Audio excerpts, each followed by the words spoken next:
Hello students, good morning. 10 Hindi में हम गद्यांश में सबसे पहला पाठ पढ़ेंगे, नेताजी का चश्मा। आपको नाम से कुछ अजीब लग रहा होगा, नेताजी का चश्मा। भाई सुभाष चंद्र बोस के बारे में आप जानते हो, है ना। उन्हें क्या कहा जाता था? नेताजी सुभाष चंद्र बोस।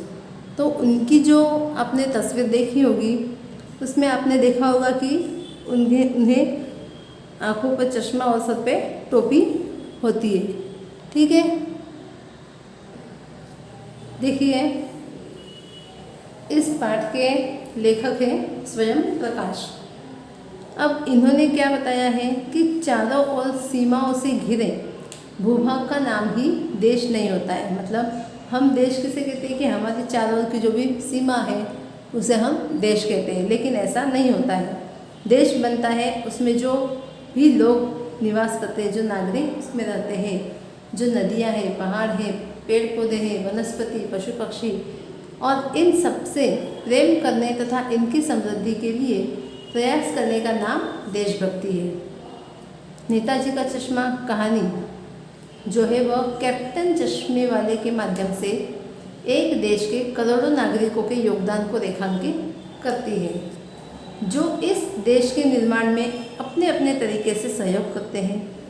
यह कहानी यह बताती है कि बड़े ही नहीं, बच्चे भी इसमें शामिल होते हैं। मतलब कि भाई देश केवल कुछ ही लोगों या कुछ ही जो अपने अड़ोस पड़ोस की जो भी सीमाएं हैं उससे नहीं होता है, बल्कि देश की जो भी चीज़ें हैं जैसे नदी, पर्वत, पहाड़, पेड़ पौधे, वनस्पति, पशु पक्षी, ये सभी इसमें शामिल होते हैं।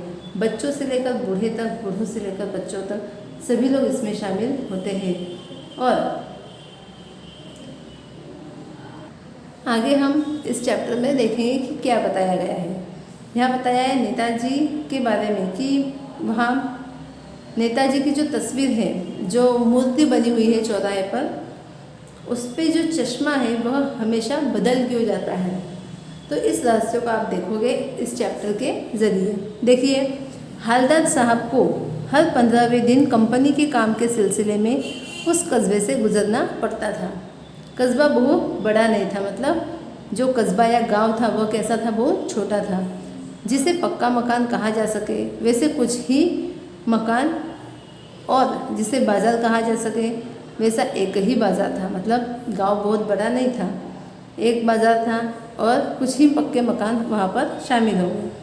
कस्बे में एक लड़कों का स्कूल, एक लड़कियों का स्कूल है, एक सीमेंट का छोटा सा क्या है, कारखाना है, 2 ओपन एयर सिनेमा घर और एक ठो नगर पालिका भी थी। मतलब भाई नगर पंचायत तो होती है और साथ में क्या था, 2 ओपन सिनेमा घर थे। नगर पालिका थी तो कुछ न कुछ करती भी रहती थी। कभी कोई सड़क पक्की करवा दी, कभी कुछ पेशाब घर बनवा दिए, कभी कबूतरों की छत बनवा दी, तो कभी कभी सम्मेलन करवा दिया। इसी नगर पालिका के किसी उत्साही बोर्ड या प्रशासनिक अधिकारी ने एक बार शहर के मुख्य बाजार के मुख्य चौराहे पर नेताजी सुभाष चंद्र बोस की एक संगमरमर की प्रतिमा लगवा दी। अब देखिए, उस गांव के चौराहे पर क्या कर दिया गया, संगमरमर की सुभाष चंद्र बोस की एक प्रतिमा बनवा दी। अब यह कहानी उसी प्रतिमा के लिए है या उसके बारे में ही है, बल्कि उसके भी एक छोटे से हिस्से के बारे में है।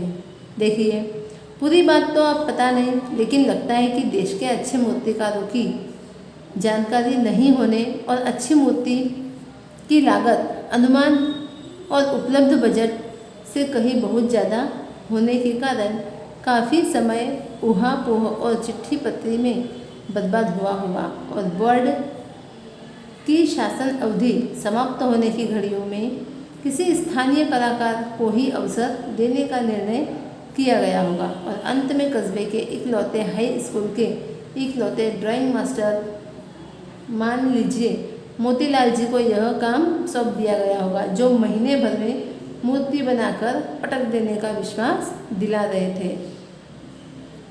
अब देखिए यहाँ पर क्या बताया है कि वहाँ पर जो मूर्ति लगवाने का कार्य था वह किसे दिया गया? एक ड्राइंग मास्टर को, जो कि 1 महीने के भीतर वो मूर्ति लगाने का विश्वास दिला रहा था। जैसा कि कहा जा चुका है, अब पहले क्या कहा है देखिए, मूर्ति संगमरमर की थी, टोपी की नोक से कोट के दूसरे बटन तक कोई 2 फुट ऊंची, जिसे कहते हैं बस्ट, और सुंदर थी, मतलब मूर्ति बहुत अच्छी दिखने में थी। नेताजी सुंदर लग रहे थे, कुछ कुछ मासूम और कमसीन। फौजी वर्दी में मूर्ति को देखते ही दिल्ली चलो और तुम मुझे खून दो। भाई ये किसका नारा था? नेताजी सुभाष चंद्र बोस का, कि दिल्ली चलो तुम मुझे खून दो। तो उन्हें देखकर, उनकी वर्दी कैसी थी? फौजी वाली वर्दी उनकी थी। तो यह सब देखकर क्या लगता था कि भाई सच में कोई देशभक्त क्या कह रहा है कि आप लोग दिल्ली चलो और हमें खून दो वगैरह याद आने लगते हैं। मतलब उनकी जो छवि इस सृष्टि पर छाई है ना, भारत में उनकी जो छवि छाई हुई है वह मूर्ति को देखते ही छलक उठती है। इस दृष्टि से यह सफल और सराहनीय प्रयास था। केवल एक चीज़ की कसर थी, मतलब एक ही चीज़ की कमी थी, और वही खटकती थी, नेताजी की आंखों का चश्मा। अब वो नेताजी की आंखों पर चश्मा नहीं था, यानी चश्मा तो था लेकिन किसका नहीं था? संगमरमर का नहीं बना हुआ था। एक सामान्य और सचमुच चश्मे का चौड़ा काला फ्रेम मूर्ति को पहना दिया गया था। हलदर साहब जब पहली बार इस कस्बे से गुजरे और चौराहे पर पान खाने के लिए रुके, तभी उन्होंने इसे लक्षित किया और उनके चेहरे पर एक कौतुक भरी मुस्कान फैल गई। मतलब उस मूर्ति को देखते ही, मूर्ति के चश्मे की जो फ्रेम थी उसे देखते ही उन्हें क्या आ गई? हंसी आ गई, मतलब वह मुस्कुराए। यह आइडिया भी अच्छा है। मूर्ति पत्थर की, लेकिन चश्मा कैसा है? रियल। जीप कस्बा छोड़कर आगे बढ़ गई। तभी हालदार साहब इस मूर्ति के बारे में ही सोचते रहे और अंत में इस निष्कर्ष पर पहुँचे कि कुल मिलाकर कस्बे के नागरिकों का यह प्रयास सराहनीय ही कहा जाना चाहिए। महत्व मूर्ति के रंग, रूप, कद का नहीं होता है, उस भावना का है, वरना तो देशभक्ति की आजकल मजाक की चीज़ होती जा रही है। अब भावना देखिए भाई, मूर्ति जब बनाई गई, अगर उनकी मूर्ति पर अगर चश्मा है तो वह पहले ही बन जाना चाहिए था, लेकिन वह नहीं बना। तो बाद में क्या किया गया कि उस मूर्ति पर रियल चश्मा लगाया गया। तो यह सब देखते हुए हालदार साहब का मन भावुक हो गया कि भाई सच में लोगों के मन में अभी भी देशभक्ति की भावना है। दूसरी बार जब हालदार साहब उधर से गुजरे तो उन्हें मूर्ति में कुछ अंतर दिखाई दिया। ध्यान से देखा तो पाया कि चश्मा क्या था? दूसरा था। मतलब कि चश्मा कुछ दिनों बाद क्या कर दिया गया? बदल दिया गया। पहले मोटे फ्रेम वाला चौकोर चश्मा था, अब तार के फ्रेम वाला गोल चश्मा है। हालदार साहब का कौतुक और बढ़ा। मतलब भाई हम अगर किसी अजीब और नई चीज़ को हर बार बदलते देखें तो हमें क्या होता है कि उसके बारे में और जानने की इच्छा मन में होती है। तो ठीक उसी प्रकार हालदार साहब भी यहाँ पर उस चश्मे के बारे में जानना चाहते थे। क्या आइडिया है? मूर्ति कपड़े नहीं बदल सकती, लेकिन चश्मा तो बदल ही सकती है। तीसरी बार फिर नया चश्मा था। हालदार साहब की आदत पड़ गई, हर बार कस्बे से जब वह गुजरते तो चौराहे पर रुक जाते पान खाने और मूर्ति को ध्यान से देखते रहते। एक बार जब उन्होंने कौतूहल दुर्दमनीय हो उठा तो पान वाले से ही पूछ लिया, क्यों भाई क्या बात है? यह तुम्हारे नेताजी का चश्मा हर बार बदल कैसे जाता है? पान वाले के खुद के मुंह में पान ठुसा हुआ था। मतलब पान वाला भी क्या कर रहा था? स्वयं पान खा रहा था। वह एक काला मोटा और खुशमिजाज व्यक्ति था। हालदार साहब का प्रश्न सुनकर वह आंखों ही आंखों में हंसा।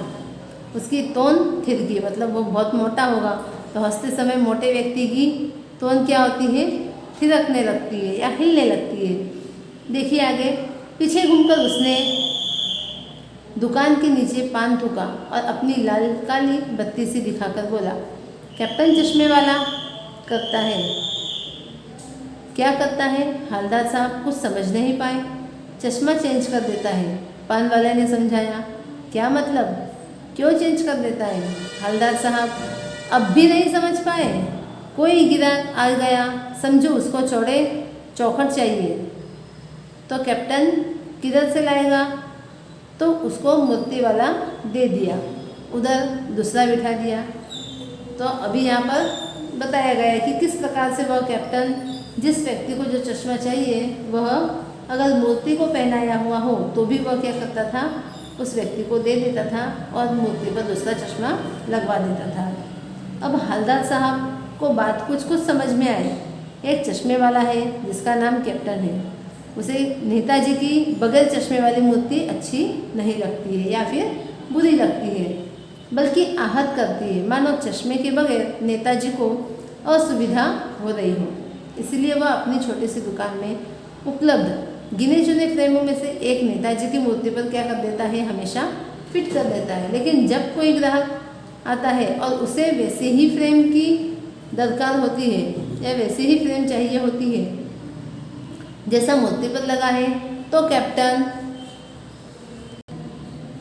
चश्मे वाला मूर्ति पर लगा फ्रेम संभव तो नेताजी से क्षमा मांगते हुए लाकर ग्राहक को दे देता है और बाद में नेताजी को दूसरा फ्रेम लौटा देता है। वाह भाई, खूब, क्या आइडिया है। लेकिन भाई एक बात अभी भी समझ में नहीं आई। हवलदार साहब ने पान वाले से फिर पूछा, नेताजी का ओरिजिनल चश्मा कहाँ गया? भाई जब मूर्ति बनाई हो गई होगी तो चश्मा तो बना ही होगा, इसलिए उन्होंने क्या पूछा कि मूर्ति का जो ओरिजिनल चश्मा है वह कहाँ है। पान वाला दूसरा पान मुंह में ठूस चुका था, मतलब उसने एक बार तो बोल दिया, दूसरी बार वो पान फिर से मुंह में खाकर बोलने लगा। दोपहर का समय था, दुकान पर भीड़ भाड़ अधिक नहीं थी। वह फिर आंखों ही आंखों में हंसा, उसकी तौन थिरकी, हत्थे की डंडी फेंक, मतलब पीछे मुड़कर उसने नीचे पीक थूकी और मुस्कुराता हुआ बोला, मास्टर बनाना भूल गया। भाई जिस मास्टर ने यह मूर्ति बनाई थी वह क्या हो गया, मूर्ति पर चश्मा बनाना भूल गया। पान वाले के लिए यह एक मज़ेदार बात थी, लेकिन हवलदार साहब के लिए चकित और द्रवित करने वाली, यानी वह ठीक ही सोच रहे थे। मूर्ति के नीचे लिखा, मूर्तिकार मास्टर मोतीलाल वाकई कस्बे का अध्यापक था।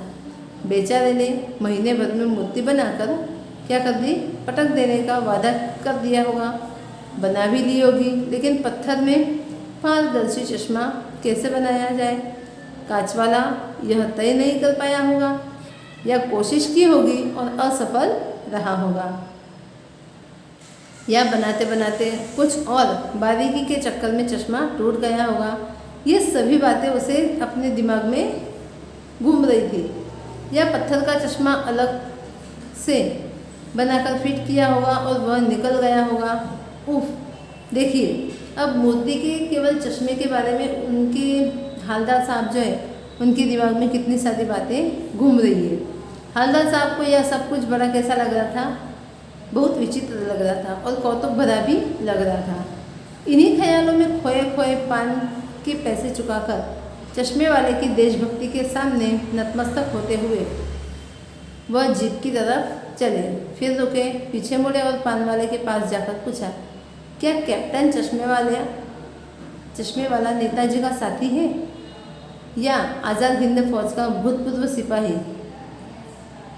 पान वाला नया पान खा रहा था। पान पकड़े अपने हाथ को मुंह से 1.5 इंच दूर रोककर उसने हवलदार साहब को ध्यान से देखा, फिर अपनी लाल काली बत्ती सी दिखाकर और मुस्कुराकर फिर बोला, नहीं साहब, वो लंगड़ा क्या जाएगा फौज में, पागल है पागल, वो देखो वो आ रहा है, आप उसी से बात कर लो, फोटो छपवा दो उसका कहीं। अब देखिए पान वाले ने तो उसके बारे में क्या कहा कि भाई वह पागल है। अब उसकी अपाहिजता का उसने क्या किया, वहाँ मजाक उड़ाया और कहा कि उसी से पूछ लो आप। हवलदार साहब को पान वाले द्वारा एक देशभक्त का इस तरह मजाक उड़ाया जाना अच्छा नहीं लगा। मुड़कर देखा तो अवाक रह गए। एक बेहद बूढ़ा मरियल सा लगड़ा आदमी, सिर पर गांधी टोपी और आंखों पर काला चश्मा लगाए, एक हाथ में एक छोटी सी संदूकची और दूसरे हाथ में एक बांस पर टंगे बहुत से चश्मे लिए अभी अभी एक गली से निकला था और अब एक बंद दुकान के सहारे अपना बांस टिका रहा था। तो इस बेचारे की दुकान भी नहीं, फेरी लगाता है। हवलदार साहब चक्कर में पड़ गए।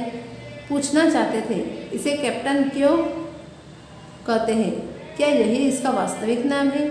लेकिन पान वाले ने साफ बता दिया था कि अब वह इस बारे में और बात करने को तैयार नहीं। ड्राइवर भी बेचैन हो रहा था, काम भी था।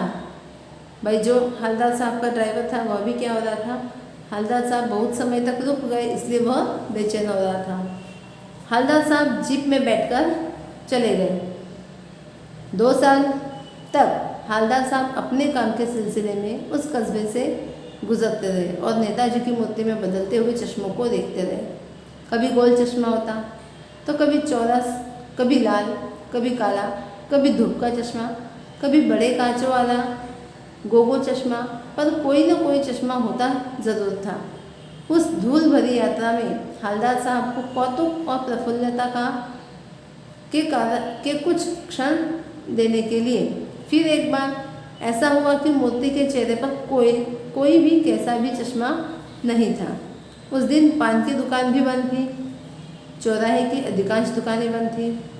अगली बार भी मूर्ति की आंखों पर चश्मा नहीं था। हवलदार साहब ने पान खाया और धीरे से पान वाले से पूछा, क्यों भाई, क्या बात है? आज तुम्हारे नेताजी की आंखों पर चश्मा नहीं है? पान वाला उदास हो गया। उसने पीछे मुड़कर मुंह का पान थूका और सिर झुकाकर अपनी धोती के सिरे से आंखें पोंछता हुआ वह बोला, साहब कैप्टन तो मर गया। और कुछ नहीं पूछ पाए हवलदार साहब। कुछ पल चुपचाप खड़े रहे, फिर पान के पैसे चुकाकर जिब में आ बैठे और रवाना हो गए। अब देखिए यहाँ क्या बताया गया है कि जब वह कैप्टन चश्मे वाला मर गया तो उस मूर्ति पर किसी ने भी चश्मा नहीं लगाया। तो यही बात सुनकर हवलदार साहब बहुत अवाक हो गए। बार बार सोचते क्या होगा उस कौम का, मतलब उस जाति का, जो अपने देश की खातिर घर गृहस्थी, जवानी, जिंदगी सब कुछ होम देने वालों पर भी हंसती है और अपने लिए बिकने के मौके ढूंढती है। दुखी हो गए। 15 दिन बाद फिर उसी कस्बे से गुजरे। कस्बे में घुसने से पहले ही ख्याल आया। अब उन्हें क्या ख्याल आया देखिए। कस्बे की हृदय स्थली में सुभाष की प्रतिमा अवश्य ही प्रतिष्ठापित होगी, लेकिन सुभाष की आंखों पर चश्मा नहीं होगा क्योंकि मास्टर बनाना भूल गया और कैप्टन मर गया। सोचा आज वहाँ रुकेंगे नहीं, पान भी नहीं खाएंगे, मूर्ति की तरफ देखेंगे भी नहीं, सीधे निकल जाएंगे। ड्राइवर से कह दिया चौराहे पर रुकना नहीं, आज बहुत काम है, पान आगे ही कहीं पर खा लेंगे। लेकिन आदत से वह क्या थे, मजबूत थे। आंखें चौराहा आते ही मूर्ति की तरफ उठ गई। कुछ ऐसा देखा कि चीखे रोको। जीप स्पीड में थी। ड्राइवर ने जोर से ब्रेक मारा। रास्ता चलते लोग देखने लगे। जीप रुकते न रुकते हवलदार साहब जीप से कूदकर तेज तेज कदमों से मूर्ति की तरफ लपके और उसके ठीक सामने जाकर अटेंशन में खड़े हो गए। मूर्ति की आंखों पर सरकंडे से बना छोटा सा चश्मा रखा हुआ था, जैसा बच्चे बना लेते हैं। हवलदार साहब भावुक है। इतनी सी बात पर उनकी आंखें भर आई। अब देखिए यहाँ पर क्या पता चलता है हमें कि उस कैप्टन के मन में जो भावना थी मूर्ति के बदले, कि बिना चश्मे की वह मूर्ति उसे खलती थी, इसलिए वह क्या करता था, उस पर कोई ना कोई चश्मा हमेशा बिठा देता था। यह उसकी देशभक्ति थी कि भाई उसने सुभाष चंद्र बोस की जो मूर्ति देखी है, जो तस्वीर देखी है, उस पर क्या है, हमेशा चश्मा है।